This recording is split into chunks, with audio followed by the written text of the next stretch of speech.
Hello, this is Christopher Chesterman, and for my fundamentalist slash modernist controversy topic, I chose the field of Christian foreign missions, specifically the publication ReThinking Missions, otherwise known as the Hawking Report, that was released in 1932. This was initiated by the Presbyterian Foreign Missions Board and ended up encompassing 7 denominations, including the Presbyterian Church.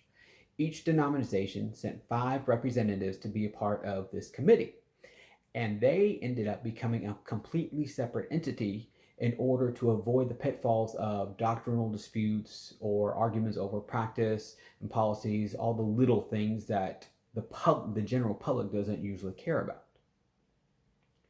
This group of people, these 35 people, went to all the various mission fields in India, Burma, which is now Myanmar, China, and Japan, the 4 major locations in the foreign missions field in Asia, to come up with what was working, what was not working, out of what's working, what can be fixed, etc.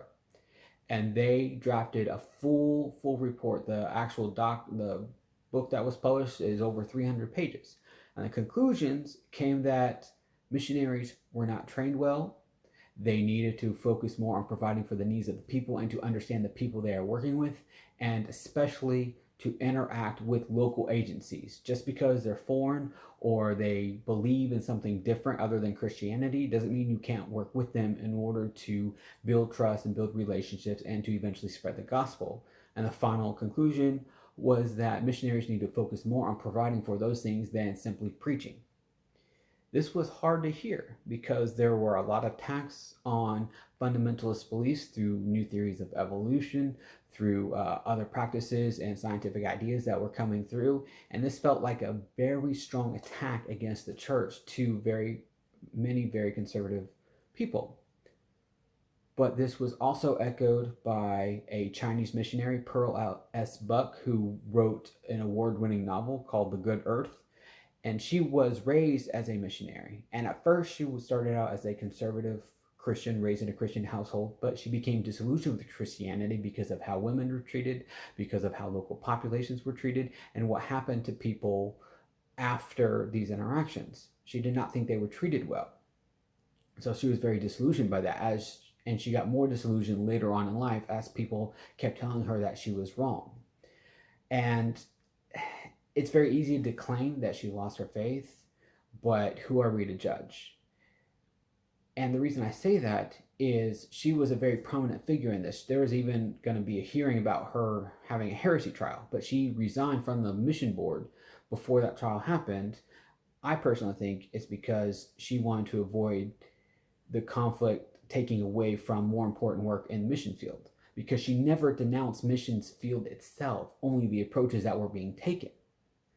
And so that was brought up in another newspaper article by some of the local ministers that defended her in print in some of the articles that I found. She did not advocate the discontinuance of the missions, only the way that it was being done. And this is especially true in how she exemplified her father. She highly admired her father, who was a missionary.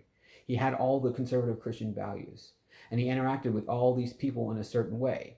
And so she depicted him as being embodying both Christian principles of conservatism, as well as the ideals she believed missionaries should practice in interacting with the people.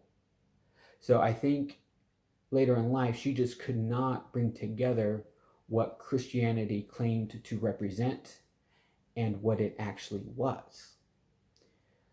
And the reason I focus on her is because she was, like I said, an award-winning author. She wrote a great deal in publications, Harper's Magazine. That's when she got a lot of flack. That's when her heresy trial started. And then she wrote a report in the Christian Century, which started out conservative, and became much more liberal as time went on. It published more open ideas, bridging Christianity and science together. And so I think that Pearl, she just couldn't bring those two together herself. And so she distanced herself from the institution of the church while still advocating for its values. So it can be easy to say she went one way or the other, but personally I think that's where she lies. And she was in the middle of this because of her esteem and her early presence and high up in the church, as well as her status as an award-winning author. And this was a very interesting take on the issue of foreign missions. Thank you.